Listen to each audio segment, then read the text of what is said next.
I hadn't cried. Not yet. Even as they taped me to the seat, even as the engines hummed and the men in black watched me like a problem that needed solving, I was still trying to convince myself this was some twisted mistake. That someone would fix it. That I'd wake up. Build slow-burn dread and humanity through internal emotion. The duct tape cinched across my chest had started to itch, but it was hard to focus on that with my heart pounding loud enough to fill the jet cabin. I was strapped to a leather seat, arms bound awkwardly across my torso, wrists taped so tight I could barely flex my fingers. My jacket was still on. That was the strangest detail. Whoever had taken me hadn't bothered to strip away the mundane, the boucle cardigan, the navy work slacks, the worn flats I wore to the office every Friday. It was like I'd been scooped out of my life mid-keystroke and dropped into this nightmare. My voice had cracked from trying to scream earlier. Now, silence pressed in around me, broken only by the low hum of jet engines and the occasional rustle from the two masked men who flanked me like statues. One stood by the exit. The other leaned against the wall across the aisle, arms folded, unmoved. And then there was the man sitting in front of me. Unbound. Calm. Sipping a drink like this was just another day on a first-class itinerary. He didn't speak.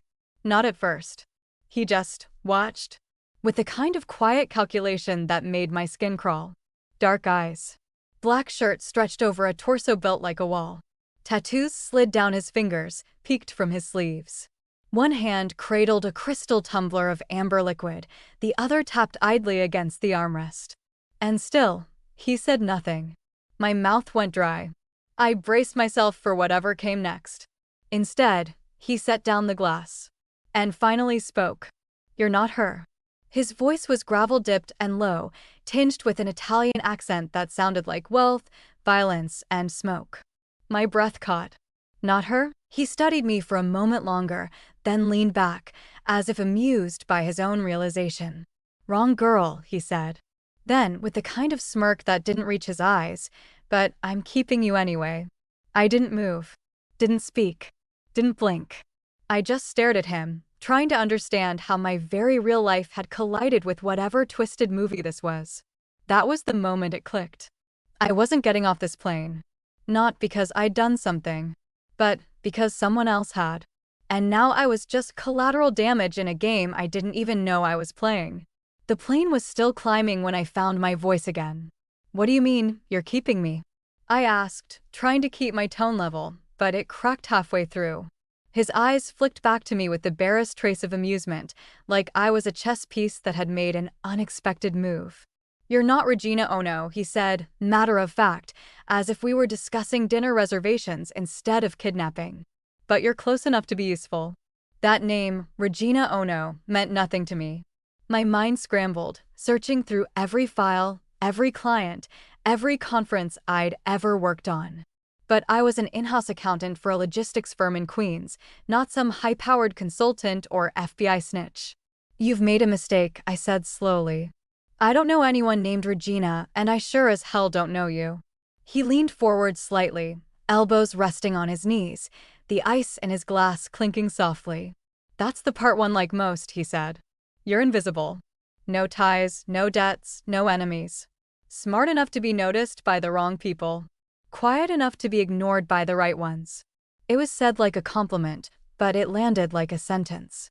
"You sound like you've read a resume, not a person," I shot back, even as fear curled hot in my stomach. He didn't flinch. "You were supposed to be Rina Onio, an accountant funneling sensitive financial intel from my books to the feds. She vanished 3 days ago, but you," he gestured lazily at me, "you were exactly where she was supposed to be." "No," I said. "I was where I always am on Fridays, leaving work late, catching the evening shuttle from LaGuardia." I pulled against the tape on my wrists, the sound just barely audible beneath the drone of the jet. Fosco watched, not moving to stop me, not moving to help. "You got the wrong person," I repeated, heat rising in my throat. "So let me go." The smirk dropped from his face like a mask sliding off. "I don't let people go," he said, his voice suddenly quieter, colder. "Not when they've seen this much. Not when their name can show up on a ledger. And not when they've landed in the middle of a war I didn't start." I froze. "A war?" He nodded once, swirling the contents of his glass. Someone inside my organization has been feeding Regina numbers. The kind of numbers that burn empires down. The kind I kill people over. I'm not her, I said again, but even I could hear the desperation leaking in. I don't know how else to tell you. You don't have to, he interrupted. You just have to stay alive long enough to become useful. My breath hitched. Useful how? He didn't answer. Instead, he stood, adjusted the cuff of his shirt, and crossed the narrow aisle to crouch beside me. His presence was suffocating this close, a mix of expensive cologne, whiskey, and danger. You're good with numbers, he said. So I'll give you a choice: stay on this jet and disappear, or land, adapt, and survive. You're offering me a job? I said, incredulous. No, he replied, his smile tight. I'm offering you relevance. He stood again. The real Regina knew too much. You know nothing, and I like blank slates. That, apparently, was the end of our negotiation. We landed somewhere I didn't recognize: flat land, rolling hills, the scent of dry earth and citrus thick in the air.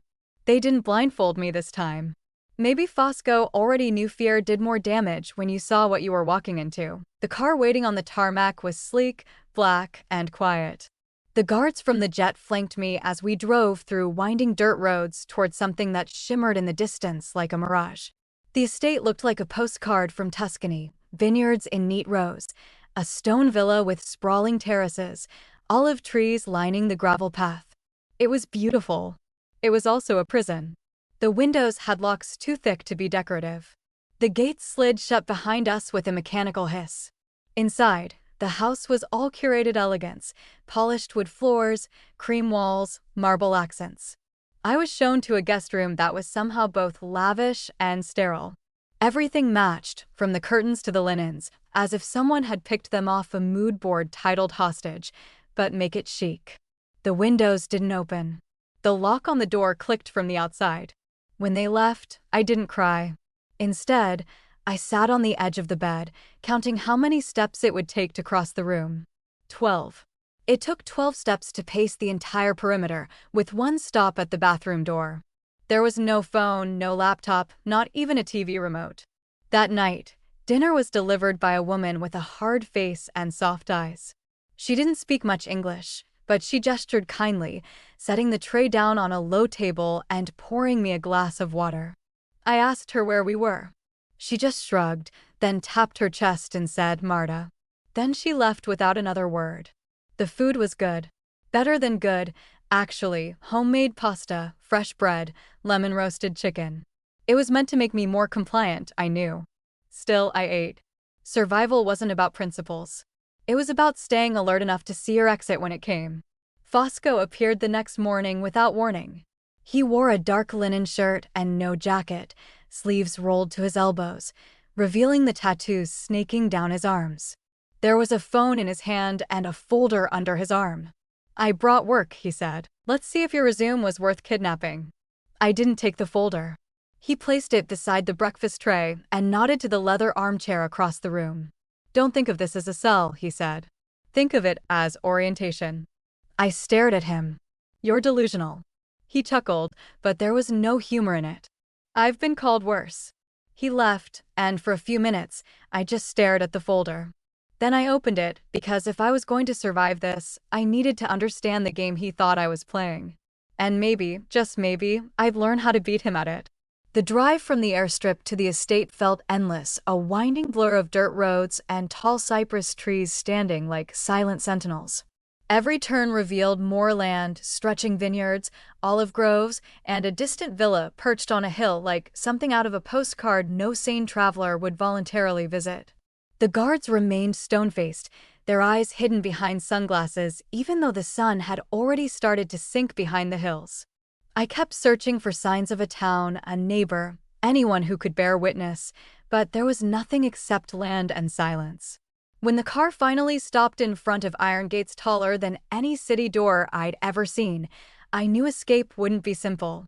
A gravel pathway led to the main house, wide and elegant, with terracotta tiles glowing warm in the late afternoon light. It would have been beautiful if it wasn't the setting of my kidnapping, if my wrists weren't still raw from tape, if armed men weren't shadowing my every step. As we walked inside, the temperature shifted instantly, cool marble floors underfoot, soft golden lamps, and the faintest trace of lemon and sage drifting from some unseen source.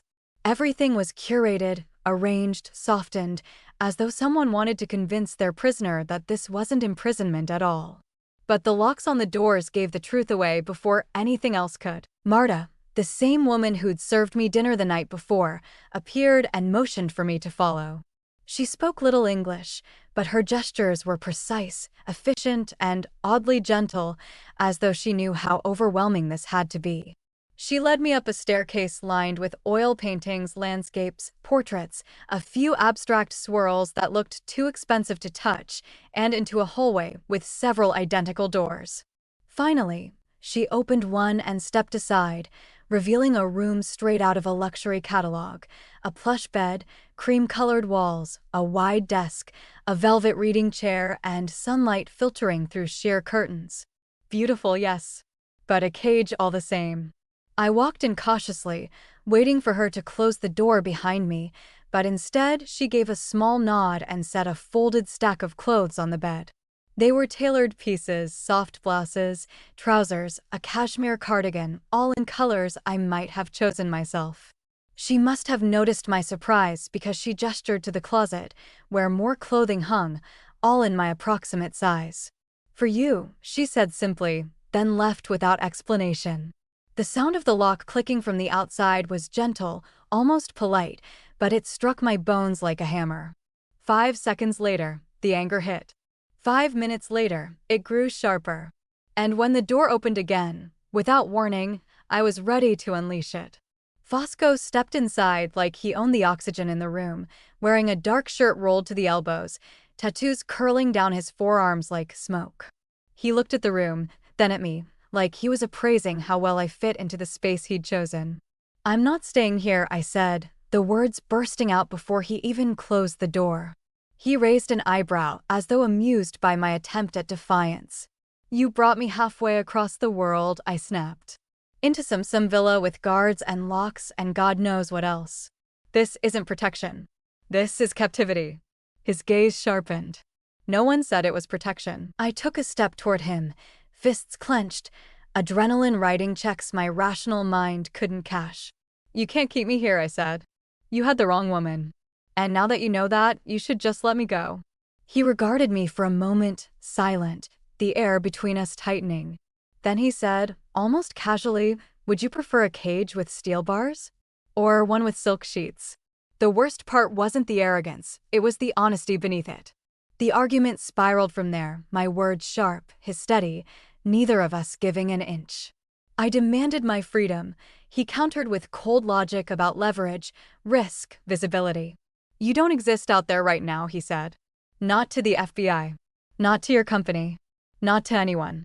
If I put you on a plane back home, you'll be questioned until your nerves collapse, or you'll be used as bait. I wasn't part of your world until you dragged me into it." "That's precisely why you're useful," he replied, an infuriating calm in his voice. By the time he left, frustration burned beneath my skin like wildfire. I paced the room, counting steps again even though it didn't change anything: 12 across, 7 from bed to window, 5 from door to closet. Everything in the room felt curated to make me comfortable, but comfort wasn't safety. It wasn't freedom. It was just a prettier kind of prison. Night settled over the estate like a velvet curtain. The air outside hummed with cicadas and distant rustling, but inside, the house grew unnervingly silent. Sleep wouldn't come, not with my mind replaying every moment since the abduction. Eventually, restless and desperate for anything to distract me, I wandered toward the bookcase near the window. It was filled with classics, thrillers, journals, far too many books for a room supposedly intended for guests. One particular book, a leather-bound ledger, caught my eye because it didn't match the others. Its spine looked worn, as though it had been handled often, unlike the pristine volumes surrounding it. I pulled it out carefully, expecting recipes or poetry. Instead, tucked inside the back cover, hidden beneath a loose flap, was a small journal wrapped in twine. My breath caught when I saw the name inked on the first page: Rina Onio. It wasn't a long journal, Only a handful of pages contained writing. But what was written made my stomach drop. Lists, codes, dates, numbers that looked eerily similar to the ledgers Fosco had forced on me earlier. And scrawled along the margin in rushed, jagged handwriting, someone inside his crew knows what I'm doing. Followed by a second note, if anything happens to me, whoever finds this, don't trust anyone. A chill ran through me even though the room was warm. This wasn't random anymore. This wasn't just mistaken identity or bad timing or some unlucky fluke that landed me in Fosco's path. Rina Onio had been here, had stood in this very room, breathing this same air, and now she was missing. And if her notes were anything to go by, she had known danger was closing in. I sat down on the edge of the bed, the journal trembling faintly in my hands. Everything shifted in an instant. The room, the estate, Fosco, the kidnapping. I wasn't just collateral damage, I was now caught in the wake of someone else's unfinished war. If Regina had been hunted, I could be next. That realization didn't paralyze me, it ignited something. If I was going to survive this, I needed to understand the world I'd been dragged into. I needed to know who Regina was, what she'd uncovered, and why Fosco was so determined to keep me here. And most importantly, I needed to figure out how deep this went, and how far the danger extended. The cage around me wasn't just made of walls and guards. It was built on secrets, and I had just found my first crack in the foundation. If you discovered a hidden journal from the person whose life you were accidentally mistaken for, would you read deeper or hide it before anyone noticed you found it? Share your thoughts in the comments below. Your perspective might shape how the next chapter unfolds. The journal kept me awake for most of the night. I read every line Regina had written, some of it frantic and messy, some of it calm, clinical, almost. She had known she was in danger. She had also known too much about Fosco's business, about the way money moved like smoke through companies that barely existed on paper. By dawn, I'd hidden the journal beneath a loose floorboard in the closet and convinced myself I needed more information. The next morning, Fosco came to my room without knocking. He had a folder in one hand, a small espresso in the other, and that unreadable look on his face that made me nervous every time I saw it. "I have something for you," he said, setting the folder down on the desk near the window. Then, as if he were offering me a game or a bone to chew on, "Don't open it." And with that, he left. I didn't move for a full 5 minutes. The folder sat there like a trap, thin and tempting, the paper inside whispering to be unfolded. Part of me wanted to obey, to prove to him that I wasn't predictable, that I wasn't like the woman he thought I could replace. But the rest of me, the accountant, the analyst, the woman who now had Regina's journal hidden under the floor, knew better. This wasn't just curiosity anymore, this was survival strategy. By late afternoon, I cracked. Not because I was weak, but because I was good at what I did, and I couldn't resist a puzzle when I was handed one on a silver platter. I slipped on a pair of gloves from the bathroom, probably meant for skincare, and opened the folder with care. Inside, rows of numbers, bank names, partial transaction codes, and a spreadsheet printout that made my stomach twist. Even at first glance, I knew these weren't ordinary records. It was a network, a web of shell corporations, dummy accounts, and quietly shuttled funds moving between offshore banks in Monaco, the Caymans, and Liechtenstein. Amounts large enough to trigger red flags at any federal agency, but broken into fragments just small enough to avoid detection. Names of companies that didn't exist. Signatures that looped in a way too familiar to be forged. Fosco wasn't just laundering money. He was hiding empires. I worked through the night, scribbling notes on my own blank paper, careful not to leave fingerprints on anything he'd given me. The deeper I went, the clearer it became. These weren't just test documents. This was real. Either Fosco was arrogant enough to leave sensitive data in front of me, or this was some kind of audition. And God help me, I wanted to pass. At one point, I stopped and looked out the window at the vineyard below, lit only by moonlight, the rows of grapes undisturbed, sleeping. This place, for all its beauty, was a facade. A cover for something sprawling and dangerous. I wondered how many people had stood where I was now, unwilling participants slowly turning into useful assets. And I wondered how many of them had disappeared when they outlived that usefulness. By sunrise, I had a full outline drawn, each shell company marked, each account chain documented, each red flag highlighted. I stacked the papers neatly and slid them back into the folder. Then I sat at the desk, staring at it, waiting. It felt less like I'd solved a puzzle and more like I'd just picked a lock I wasn't supposed to touch. But there was no undoing it now. He came back at noon, as if timed perfectly. No knock, no warning, just Fosco, calm as ever, stepping into the room with a slight smirk. "You didn't sleep," he said, eyeing the circles under my eyes. "I wasn't tired," I lied. He nodded toward the folder. "Didn't I tell you not to open it?" I didn't answer. He walked over, picked up the folder, and thumbed through it with slow, practiced fingers. He paused at my notes, precise, color-coded, logical. A slow smile spread across his face, more predator than pleased. "I knew you'd open them," he said, closing the folder. "You couldn't help it. That's why I'm keeping you." The air between us grew tight, charged with something I didn't want to name. He wasn't just testing my skill, he was measuring my willingness to break his rules. And the part that scared me most wasn't that I had passed. It was that I wanted to. Because for the first time since all this began, I wasn't powerless, I was necessary. "You think I want to be kept?" I asked. He shrugged. "Want doesn't matter. You're useful, and in my world, usefulness is currency." I stood, stepping away from the desk, needing distance that didn't exist in this room. "So that's it? You keep me locked up and give me homework until I'm no longer valuable?" His eyes didn't flinch. "No. I keep you alive." The answer landed like a slap. Because I knew deep down I wasn't protected. I was preserved. Like an antique. Like evidence. Like a weapon he didn't yet know how to use. But there was something in his gaze that said even he wasn't sure what he'd started by bringing me here. He turned to leave, then paused at the door. "You're not Regina," he said quietly. "But she didn't figure out half of what you did in one night." Then he was gone, the door shutting behind him, leaving me in silence. Except it wasn't silence anymore, it was awareness. Of my mind. Of my position. Of the war I was now undeniably part of. Sleep evaded me completely after Fosco's cryptic parting words, my mind replaying the ledgers, the journal, and the look in his eyes when he said he was keeping me.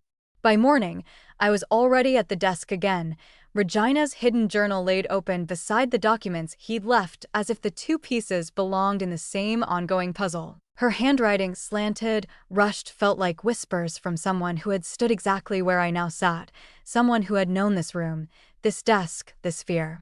I traced each entry, matching her notes to the codes and figures in the ledgers until the threads between them tangled like veins running beneath the surface. The deeper I mapped, the clearer it became. Regina hadn't been working alone. One note in the journal stopped me in my tracks, 3 words scrawled in the margin. "He knows something." I wasn't sure who he was, someone loyal, someone afraid, or someone watching. But when I matched the dates beside her warning to the ledger's corresponding entries, I saw something I hadn't noticed before. Transactions shifted abruptly, routing through new proxies, bouncing between unfamiliar accounts, as though someone inside Fosco's circle had altered the money flow. Not to protect him, but to expose him. A chill crawled through me, colder than anything I'd felt since stepping foot on the estate. If someone inside his organization had been collaborating with Regina, then Regina hadn't been just a threat to Fosco, she'd been a threat to whoever stood above or beside him. Meaning her disappearance, and likely death, might not have been ordered by the man who frightened me most, but by someone who frightened him. And now I held her notes, her suspicions, the breadcrumbs she left behind. Suddenly, the villa felt less like a gilded cage and more like a battlefield where I didn't know which side the bullets were coming from. I flipped through the journal again, mapping out every fragment she left, trying to understand the scale of what she'd uncovered. If she had been working with an insider, that person might have already known she was collecting evidence. Worse, they might know she'd hidden things. And if they suspected she'd told anyone or left anything behind. I swallowed hard, realizing I was now carrying a dead woman's unfinished secrets. The door creaked softly around noon, and Marta stepped inside with her usual basket of linens.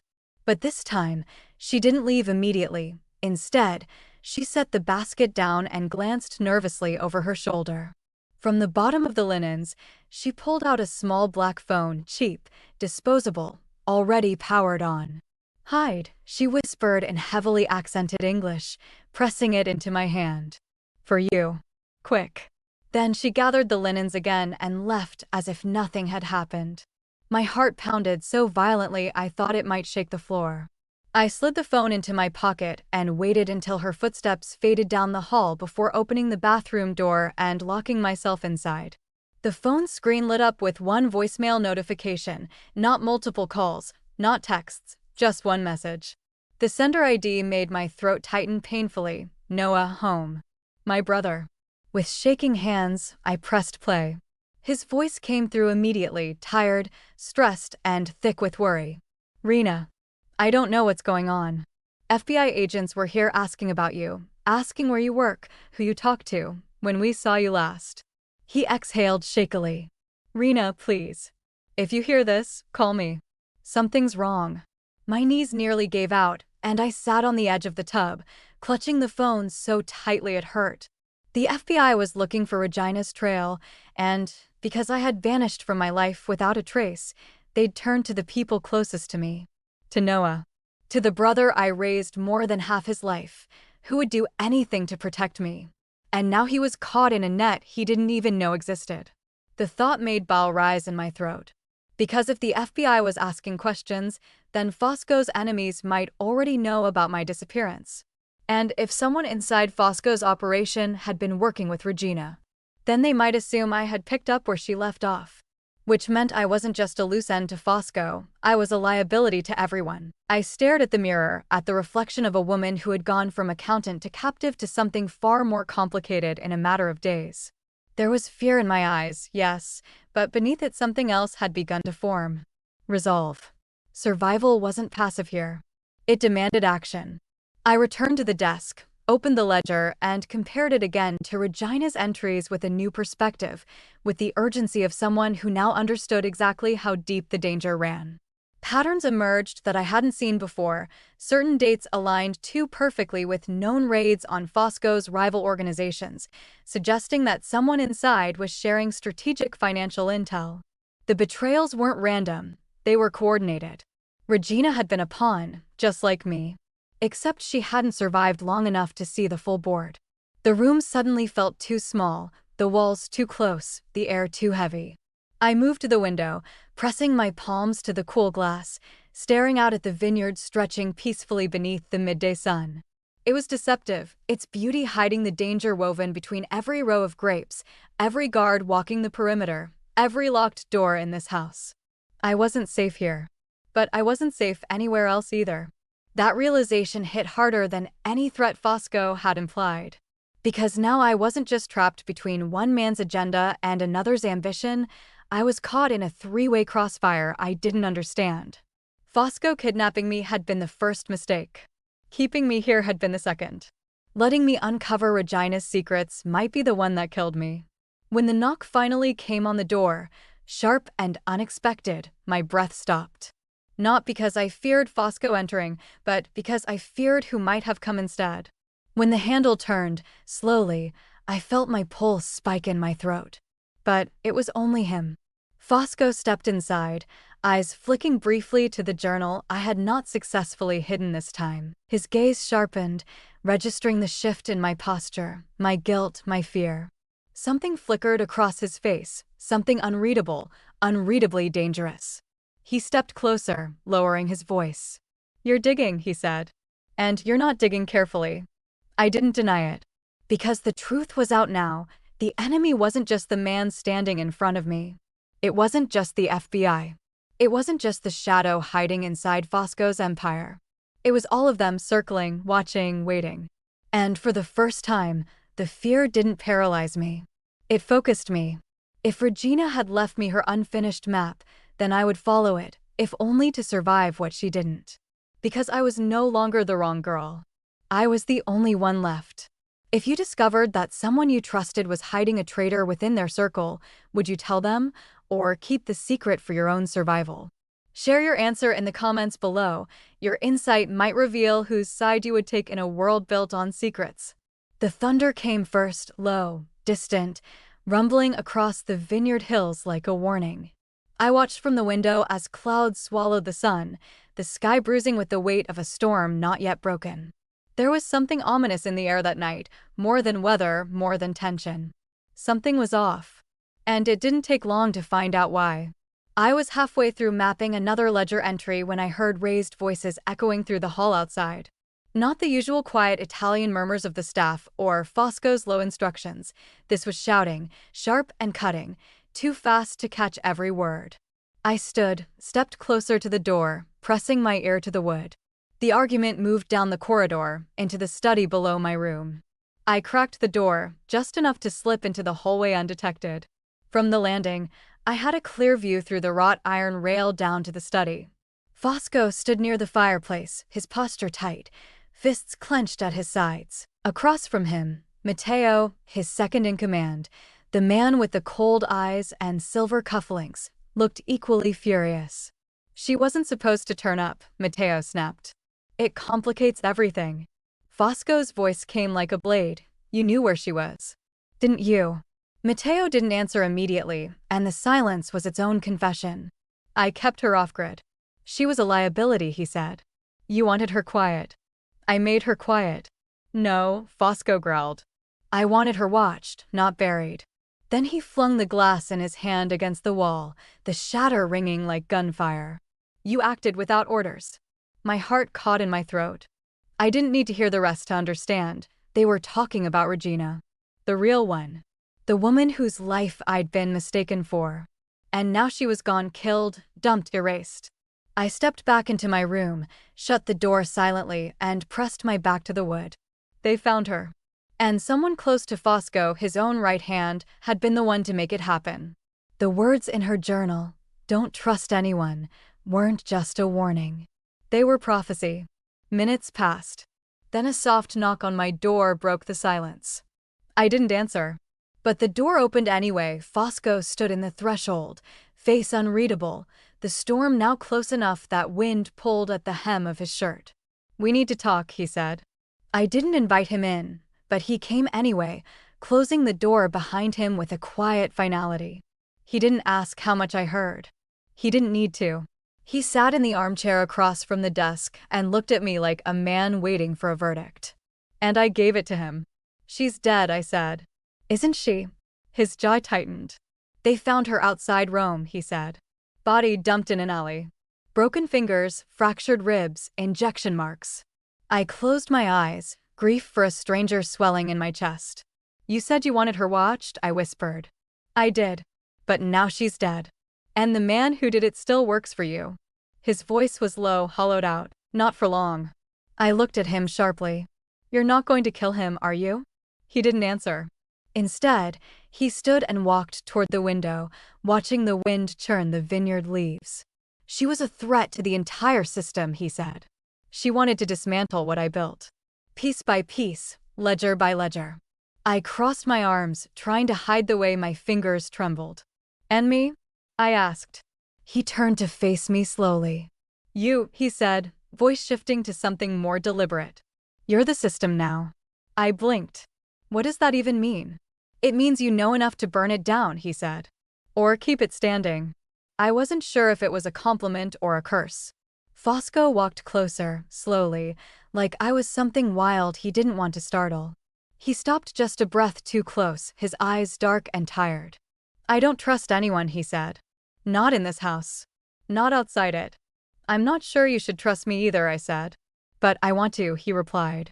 The storm cracked outside, lightning flaring briefly through the window and reflecting in his gaze. For the first time, I saw something under all that control, exhaustion, and loneliness. I didn't ask for this, I said, not moving away. I didn't ask for you, he said, voice low. But here we are. There was no space between us now, just tension, the heat of a moment neither of us fully understood. His hand hovered near my arm, not touching, just close enough to make my skin ache. I want to believe you're not like the rest, he said. I didn't know what to say. I didn't know what I wanted more, to pull away or to see if he meant it. Instead, I whispered, then stop treating me like a tool.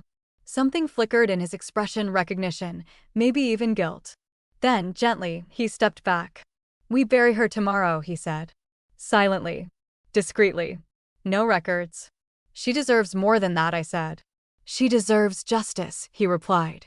And I intend to find out who made sure she wouldn't get it. Then he left, leaving me alone with lightning and a heart I no longer recognized. That night, I lay in bed and listened to the rain hammer against the windows. Somewhere beneath the earth, Rina Onio was being prepared for a burial no one would witness. She had tried to do the right thing, and it had cost her everything.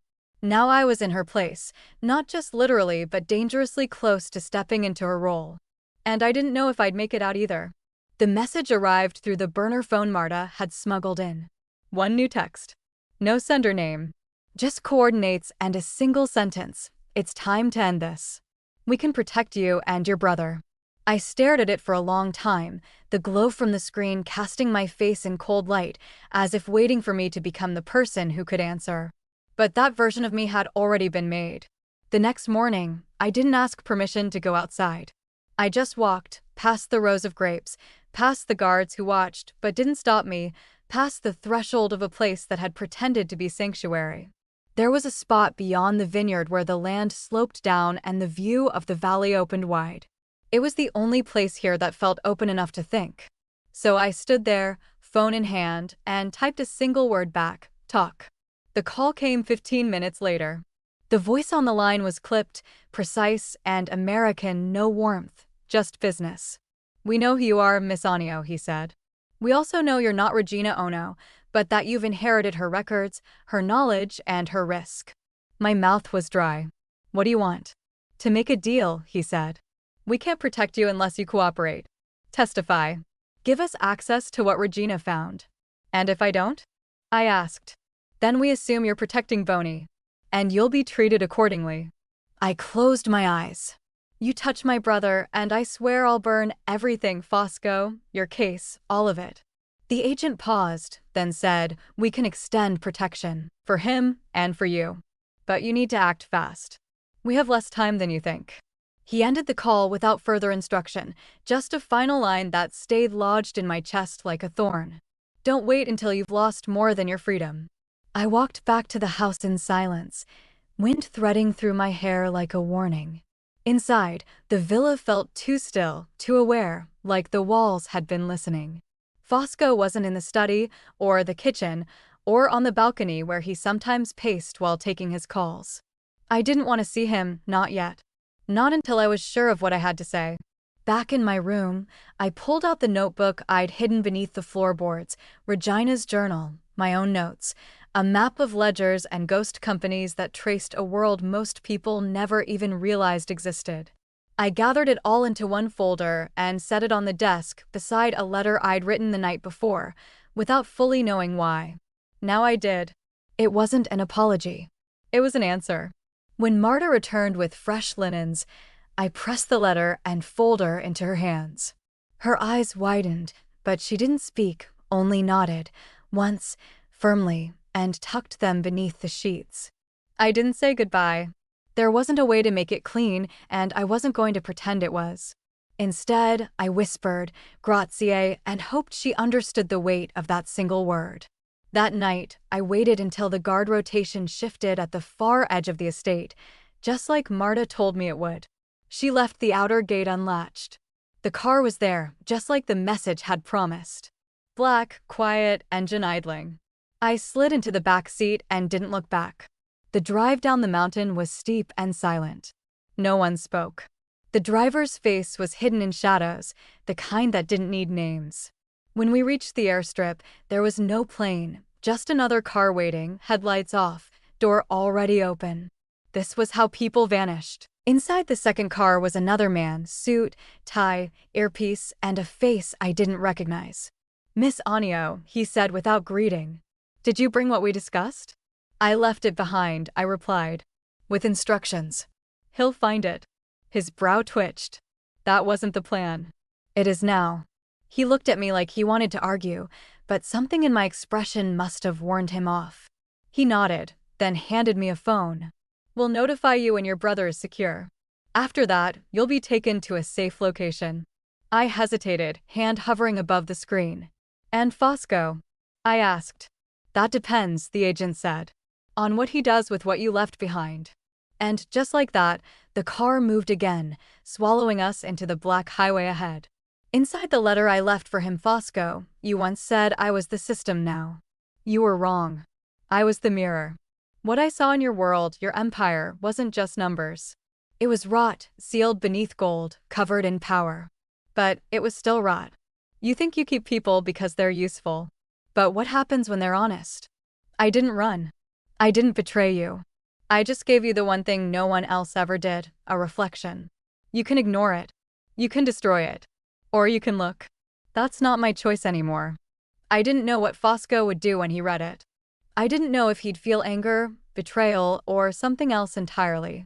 But I knew I hadn't left like Regina, afraid, silenced, broken. I left with purpose. Not to destroy him, but to show him who he truly was. New York didn't feel like home anymore. I tried to return to normal, early subway commutes, spreadsheets, polite nods in the elevator, but everything felt thinner. Like the city I had once known intimately now only remembered me as an echo. The clatter of keyboards at the office felt hollow, the coffee too bitter, the silence between phone calls too loud. Normal was something I wore like a jacket one size too small, constricting and clearly borrowed. My coworkers asked questions, of course, but I'd come back with a perfectly packaged story. A family emergency. A sabbatical. Just needed to unplug, I'd said, smiling with the kind of calm you fake when no one wants the truth. And they let it go. Because no one wants to dig too deeply when the answers feel heavier than curiosity allows. The FBI checked in once. They asked for a confirmation statement, offered me a list of rights I already knew didn't apply if the right man was rich enough or quiet enough. They said Fosco was being watched. They said his accounts were under review, that the files I provided raised flags, but not convictions. In the end, nothing stuck. There was no arrest, no trial, no headline. Just quiet investigations. Delays. Redacted memos. And silence. Sometimes I wondered if Fosco had doctored the files before they reached anyone with teeth. Or if someone in the system had simply decided that removing a single man from the top wasn't worth what it might cost. Either way, he was still out there. Still running things. Still watching, maybe. I got my job back easily. Turns out being competent and forgettable makes you irreplaceable in accounting. I filed tax codes by day, recalculated logistics budgets by night. On paper, my life picked up exactly where it had paused. But I didn't. Because part of me hadn't returned. The part of me that once trusted order. The part that believed knowledge meant safety. That part had been buried with Regina on a nameless hill outside Rome. Now I just counted. Not money, not clients. Risks. I kept my apartment exactly the way I left it, dusty, cluttered, untouched. I couldn't bring myself to rearrange it, like one wrong move might shatter the illusion that this life was still mine. I slept with the windows locked, kept my phone on silent, double-checked the hall mirror every morning just to see if I still recognized myself. Some days I did. Other days I saw someone sharper. It was on one of those sharper days that the package arrived. No name, no return address. No stamps, just a brown envelope slid under my office door at the end of a long Friday. I didn't open it right away. I stared at it for almost an hour, pulse thrumming in my ears like static. I already knew who it was from. When I finally peeled it open, it revealed nothing but a single USB drive. No note. No threat. Just that tiny, silent piece of plastic holding something that made the hairs on the back of my neck rise. It wasn't just a message. It was a memory. I waited until I got home, locked my door, turned off every light except the one by my desk. Then I plugged it in. No viruses, no corrupt files, just a single folder titled Last Riddle. Inside were spreadsheets. Dozens of them. Clean, meticulous, hauntingly familiar. At first, I thought it was more laundering data, more numbers I'd seen before. But then I noticed the pattern, hidden in the columns. A sequence of initials. A trail of modified account timestamps. A new shell company buried inside one I thought I'd already traced to its end. It was a game, and I was the only one who knew how to play. At the very bottom of the folder was a single .txt file. I clicked it open. One sentence. One last riddle. For old time's sake. No signature. But none was needed. Fosco. I stared at the words for a long time. They weren't a threat. They weren't a warning. They were an invitation. To what, I wasn't sure. A warning would have been easy to delete. A threat I could report. But a riddle? That was personal. That was a hand reaching through the smoke, not to pull me back, but to see if I'd follow.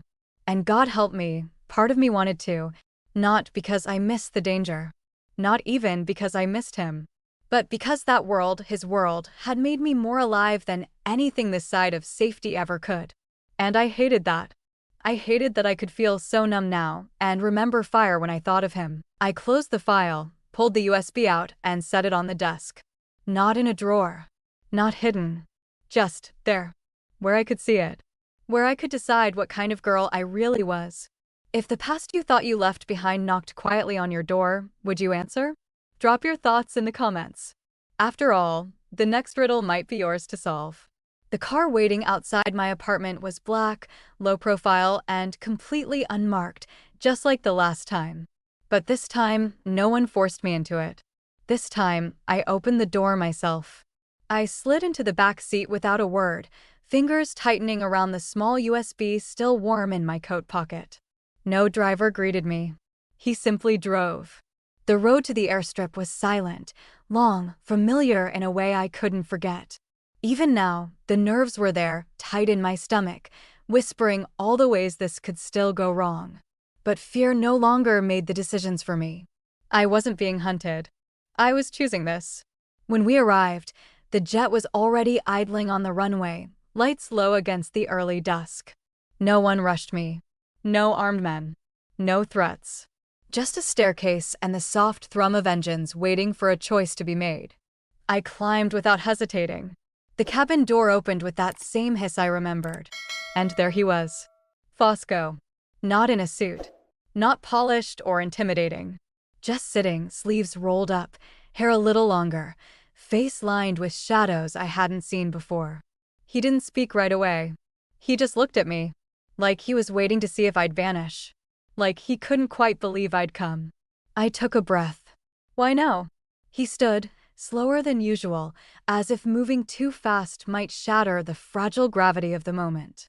I let you go, he said. And you came back. He stepped closer, but not too close. That has to mean something. It did. We both knew it. You sent me the drive, I said. He nodded once. I knew you'd understand it better than anyone. And the riddle? A soft smile touched his lips. Old habits. I don't play games, I told him. You used to, he said, his voice low. Back there in that house, you played better than anyone else ever had. That wasn't a game, I said. No, he agreed, but it still changed both of us. He moved toward the window, the skyline outside flickering in reflections across his face. I wanted to see if there was anything left of that version of you, of me. I stepped forward slowly. There is. But we're not the same. I know. His voice was quieter now, stripped of that sharpness I'd grown to expect. I'm not asking for what we were, he said. I'm asking if you still feel anything for what we became. I didn't answer right away. I closed the distance between us, just enough to breathe the same air. Just enough to remember. Then I reached into my coat pocket and handed him the USB. You gave me a riddle, I said. Here's the answer. His hand brushed mine as he took it. And just like that, the space between us became unbearable. All the unsaid things, all the moments we never finished suspended, unfinished and fragile. But something broke first. Me. Or him. Maybe both. I moved first. He didn't stop me. He just leaned into the kiss like a man who had waited for the storm to pass and wasn't sure if the sun would stay. It wasn't rough. It wasn't controlled. It was real. There was no hunger behind it. No desperation. Just warmth. And the slow, dizzying ache of two people who had come full circle. A kiss made of silence and choices. When we pulled apart, neither of us spoke. There was nothing left to argue. No more running. No more pretending we hadn't fallen into something we didn't understand. Something dangerous. Something true. I don't know where this goes, I whispered. Neither do I, he said. But if you're here, I am, I said, my voice steadier now. Then we figure it out. Outside, the jet engines hummed softly, no destination set, no route defined. And maybe that was the point. Not knowing, but choosing anyway. Together. 2 years later, the vineyard buzzed with quiet life again. Tourists wandered between the grapevines with glasses of wine, snapping photos of sun-drenched hills like they had no idea what the place used to be. Children laughed in the distance, and couples lingered beneath olive trees, drinking, smiling, existing in a kind of peace the land hadn't seen in years. It was strange, watching the ghosts get replaced with laughter. But it was good too. Healing. Fosco stood near the veranda, sleeves rolled, talking to a supplier in rapid Italian with the ease of someone who had rebuilt everything from the ground up. No suits, no shadows trailing behind him, no bodyguards lurking in the corners. He was still himself, commanding, sharp, but something in him had softened. Not weaker. Just quieter. He'd traded power for peace, and for the first time, it actually looked like it fit him.